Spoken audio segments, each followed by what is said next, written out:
चल रही, थोड़ा ध्यान से सुन लोगे एकांतेश्वर शिवलिंग का पूरा वृतांत। तो आप लोग जो पशुपति व्रत कर रहे हो या कोई भी उपास करते हो, कई लोग कहते हैं हमने करा नहीं हुआ। क्यों नहीं हुआ? उसमें हमारी गलतियों को नचा। ये देखिए,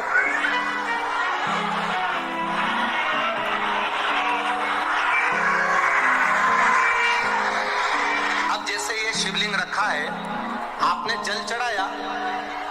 अब जल आप यहां से चढ़ा रहे हो तो धीरे धीरे धीरे धीरे चढ़ाए, जिससे छींटे बाहर ना, यहां तक छींटे रहेगा, जलाधारी तक चलेगा, बाहर ना गिरे। और एक बात का स्मरण रहे,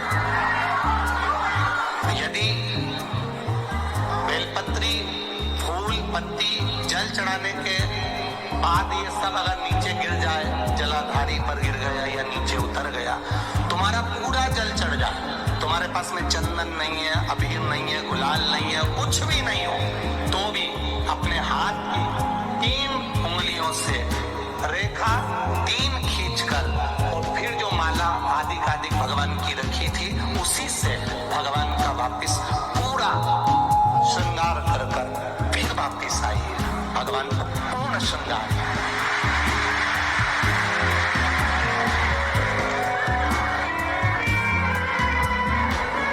भगवान का पूर्ण श्रृंगार कर आइए। कई लोग जल चढ़ाने के बाद में भगवान का जो फूल पत्ती नीचे रखी रहती है, आप, हम ये नहीं कह रहे कि आप अपने घर से लेकर जाओ, आपके पास में कुछ नहीं, 1 लोटा जल चढ़ाओ। जल चढ़ाया, जो फूल पत्ती नीचे रखी हुई है उसी को उठाकर, उसको रखकर, उसी फूल से भगवान का खूब सुंदर भगवान का कर फिर आइए। क्यों? शिव का जब हम श्रृंगार कर आते हैं, माता पार्वती जी ने देवाधिदेव महादेव का श्रृंगार किया है, आप लोगों के स्मरण में होगा। राम जी ने माता जानकी का श्रृंगार किया है। रामचरित्र सुनिए, कथा रामायण सुनिए, आप लोगों ने रामायण सुनी होगी, तो उसमें माता बैठी है शिला के ऊपर और भगवान राम उनका श्रृंगार कर रहे हैं। एक कौवा आता है, वो चोंच मार कर जाता है, ये सारा वृत्तांत आप लोगों ने श्रवण किया है। तो राम जी माता सीता का श्रृंगार करते हैं, भगवान कृष्ण राधा जी का श्रृंगार करते हैं। केवल एक देवाधिदेव महादेव की कथा ऐसी है जिसमें पार्वती जी शिव जी का श्रृंगार करती है। शिव का श्रृंगार किस लिए? क्यों?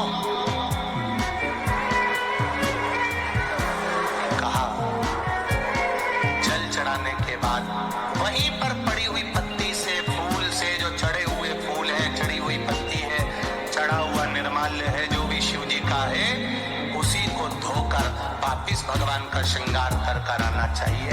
किस लिए? कि हे भोलेनाथ, जब मैं इस संसार सागर से जाऊं, अखंड सुहाग लेकर पूरी श्रृंगार कर इस धाम से जाऊं, ऐसी कृपा जो पढ़ाओ,